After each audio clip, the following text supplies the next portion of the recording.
دوستو، چھوٹی الائچی کھا کر ہم بستری کرنے سے نفس کی ٹوپی پھولتی ہے۔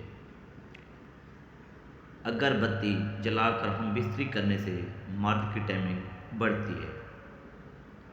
سورج کی روشنی میں ہم بستری کرنے سے مرد کی دائمی کم ہوتی ہے۔ سونف کا پانی پی کر عورت کے پاس جانے سے عورت کی چیخیں نکل جاتی ہیں۔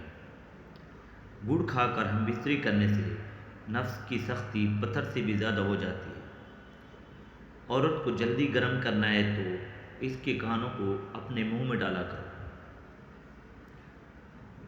عورت کی ناک میں اپنا آپ ڈالا کرو، عورت کا پیٹ اندر چلا جائے گا۔ ادرک والا پانی عورت کو پلا کر ہم بستری کرنے سے حمل فوراً ٹھہر جاتا ہے۔ عورت کی گردن پر انگوٹھا رکھ کر ہم بستری کرو، عورت جلدی فارغ ہو جائے گی۔ عورت کو گرم کپڑے پہنا کر ہم بستری کرو گے تو حمل پہلے ہی مرتبہ ٹھہر جائے گا۔ عورت کو املی والا پانی پلاؤ گے تو عورت دیر سے فارغ ہوتی ہے۔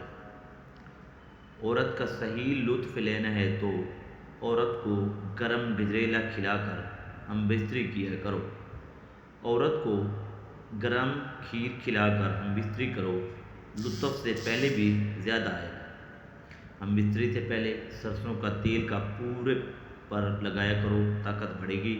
ہاتھوں پر دیر کی مالش کر کے عورت کے پاس جاؤ، منی میں گاڑھا پن آئے گا۔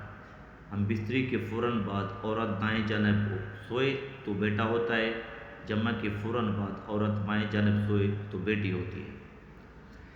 حاملہ عورت گوشت زیادہ کھائے تو بچہ سانولا پیدا ہوتا ہے۔ عورت کا لعاب اپنے منہ میں لینے سے شہوت میں اضافہ ہوتا ہے۔ پاؤں پر مہندی لگا کر ہم بستری کرنے سے نفس میں سختی کم نہیں ہوتی۔ حاملہ عورت امرود زیادہ کھائے تو بچہ ذہین پیدا ہوتا ہے۔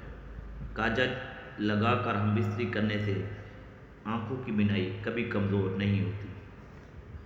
بادام کھا کر ہم بستری کرنے سے دماغ کبھی کمزور نہیں ہوتا۔